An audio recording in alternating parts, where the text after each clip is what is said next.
Hi friends, Basha's கிச்சனில் இன்றைக்கி நம்ம ஸ்பைசியான மஷ்ரூம் கிரேவி எப்படி செய்யறதுன்னு பார்க்க போகிறோம். ரொம்ப மினிமல் இன்க்ரீடியன்ஸ் வச்சு இந்த ரெசிபி எப்படி செய்யறதுன்னு வாங்க பார்க்கலாம்.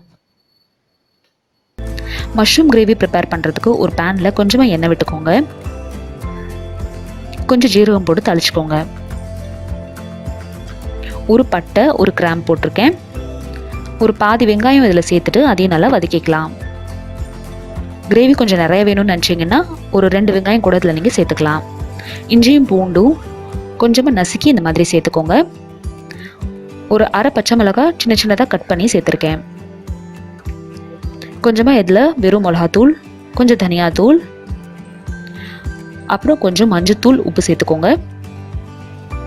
வெங்காயத்தோட ஒரு 2லேருந்து 3 நிமிஷத்துக்கு வதங்க விடுங்க. இப்போது இதில் தக்காளி பேஸ்ட் சேர்த்துடலாம். இந்த கிரேவிக்கு நம்ம தக்காளியே அரைச்சி விட போகிறோம். வெங்காயம் அரைச்சி விடக்கூடாது. வெறும் தக்காளி மட்டும் அரைச்சி விட்டுட்டு பச்சை வாசனை போகிற வரைக்கும் வேக விடுங்க.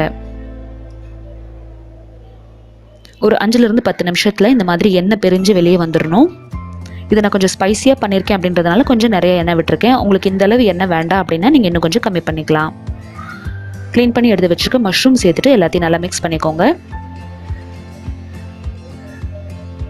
மஷ்ரூம் வேக வைக்கும் போது தண்ணி விடக்கூடாது. அது வேகும் போது தானாகவே தண்ணி விடும். பாருங்கள் எந்த அளவு தண்ணி வெளியே வந்திருக்குன்னு.